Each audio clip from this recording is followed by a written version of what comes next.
விஜய் அவர்களிடம் இருக்கிற விவேகம் அளப்பரியது. அந்த விவேகத்திற்கு இனி தோல்வியே இருக்காது என்பதுதான் எனது கருத்தாக நான் இங்கே பதிவு செய்ய ஆசைப்படுகிறேன். நிறைய ஹீரோக்கள் முயற்சி செய்தும் முடியாததை முதல் முயற்சியிலேயே சாதித்த ஒரு முதல்வராக இன்றைக்கு விஜய் அவர்கள் அமர்ந்திருப்பது மிகவும் சந்தோஷமாக இருக்குது. ஏன்னா புரட்சி தலைவர் அதுக்கப்புறம் அடித்த ஒரே அடி விஜய் தான்.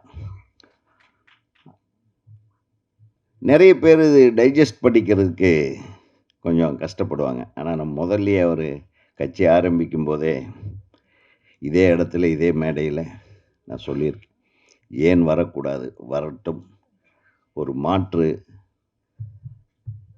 ஆட்சியை தரட்டும், அவர் வரக்கூடாதுன்னு சொல்கிறதுக்கு யாருமே இங்கே யாருக்குமே உரிமை கிடையாது. இது ஒரு சுதந்திர நாடு, யார் வேண்டுமானாலும் அரசியலுக்கு வரலாம் அப்படின்னு இதே மேடையில் நான் பேசினேன். ஒருத்தர் எந்த அளவுக்கு ரொம்ப ஸ்ட்ராங்காகவும் தான் எடுத்த ஒரு முயற்சியில் நம்ம ஜெயிச்சே தீரணும்னு இறங்குறாரோ அவங்க ஜெயிச்சே தீர்றாங்க. சினிமாவிலையும் சரி, அரசியல்லையும் சரி. நம்ம கிட்ட இருக்கிற ஸ்ட்ரென்த்து தான் முக்கியம். அந்த ஸ்ட்ரென்த் நமது முதல்வர் அவர்களுக்கு ஒவ்வொரு நாளும் அதிகமாகி கொண்டிருக்கிறது. ஜெயிக்கிறது மட்டுமல்ல, மற்றவங்க என்னென்னலாம் பண்ணுவாங்கன்றதுலையும் தெரிஞ்சுக்கிட்டு அதுக்குண்டான வேகமாக அதை புரிஞ்சிக்கக்கூடிய ஒரு பக்குவத்தை ஒவ்வொரு நாளும் அவர் அடைந்து கொண்டிருப்பார்.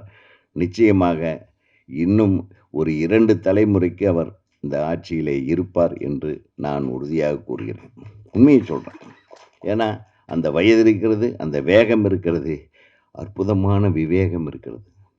யாரும் எதிர்பார்க்காத ஒரு விஷயம் விஜய் அவர்களிடம்.